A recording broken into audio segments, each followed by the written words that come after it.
Very special song I want to send out to everybody. Everybody does the daily grind every day, works so hard, and they all grind, and then now you got events like this where you could just sit back on your boat and relax on the great Sagandaga Lake, ladies and gentlemen.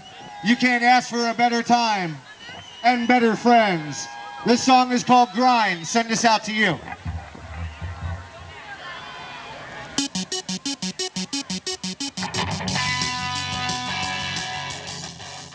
I was blessed with the gift of music at a very young age. I started playing drums at the age of 8, and later on I learned guitar, bass guitar, and keyboards.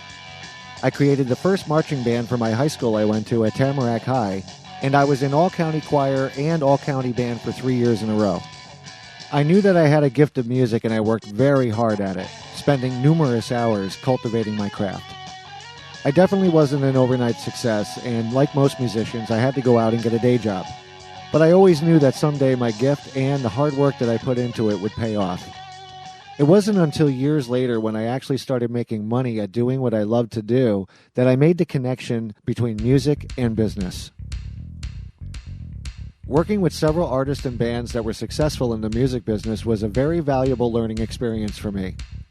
It taught me a lot about the inner workings of a band and how to be successful. There was a lot of hard work involved in order to get everybody together as a family, to be prompt for the gigs, many long practices to prepare for new material for the band, as well as networking and booking. In 2005, I made a conscious decision to be a solo independent artist, a one-man band. Since I was a multi-musician, I could easily do all the tracks that I was doing, record them at home like I always do, burn my own CDs, make my own jewel cases, covers, and sell my merchandise at the gigs I was playing at.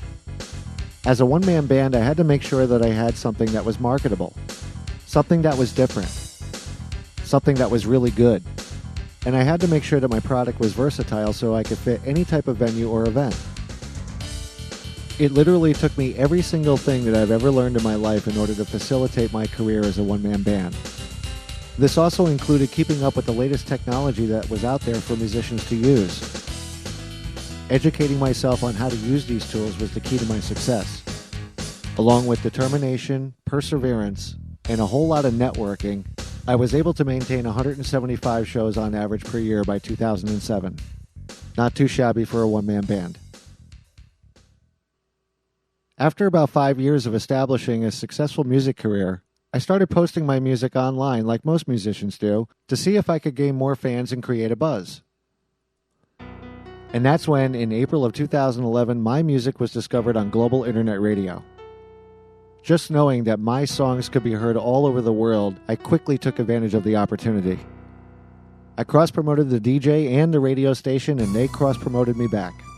Within a week, I was asked to do a live interview, and the promotion for that even got heavier.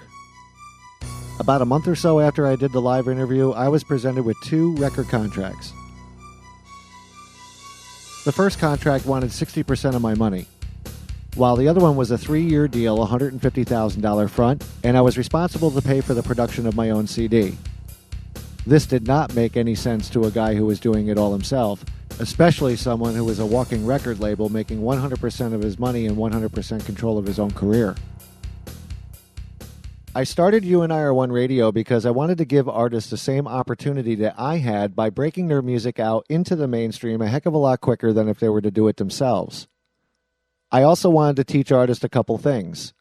Number one, that they had to be more than just a rapper or a singer or a musician.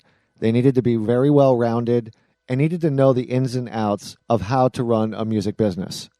The second thing I wanted to teach artists was that if they were thinking that they were going to be successful by signing to a major record label, it's a myth. The age of the independent artist is here. It doesn't matter whether you're Bon Jovi or Bob Jovi.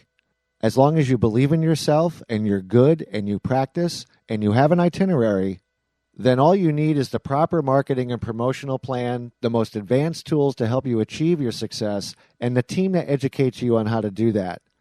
That's where UNIR1 come together. In June of 2011, UNIR1 Radio opened its doors to the entire global community for artists and bands to submit their music for radio play and promotion.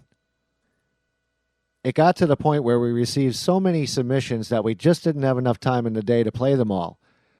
So we decided to open up several other radio stations by genre.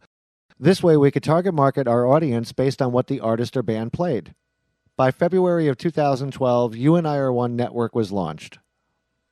One of the greatest decisions that I ever made was actually giving artists their own radio shows on UNIR1 radio. Our case in point is Mr. Frank Cosentino from Hamilton, Ontario, Canada, who was the first artist that we gave a radio show to. Frank is an award-winning guitar player. He has worked with several guitar clinics, has over 4 decades of experience, 6 CDs in his catalog, gives guitar lessons to several students, including Sal Costa, who is the lead guitar player for the Grammy Award-winning band My Darkest Days, but yet wasn't getting the notoriety that he deserved, nor the global presence he needed to get out there into the mainstream quick. Frank Cosentino's show is every single Sunday from 1 p.m. until 3 p.m., and it offered the best in blues and entertainment and blues guitar players. Listeners from all around the world tuned in, and the show was an instant success. Not to mention, Frank was a pretty good broadcaster too. As the show was gaining popularity, Frank got more notoriety and more likes and Twitter followers than he ever had before. He even had a visit from famous actor Kurt Yeager, who plays Greg the Peg on Sons of Anarchy, and was offered a chance to actually submit one of his songs, When Love Knocks You on the Chin, to be considered for an episode. It was around the summer when Frank Cosentino got a call that would change his life. There were several promoters in the UK that were tuning in each Sunday to Frank's show. They really loved what he was doing, and they offered him a tour in the UK. So Frank assembled his band, packed up his gear, and they headed to the UK to do over 24 dates in 2012, again in 2013, and a repeat performance for this year for 2014. Frank Cosentino would not have this opportunity if it wasn't for internet radio and UNIR1.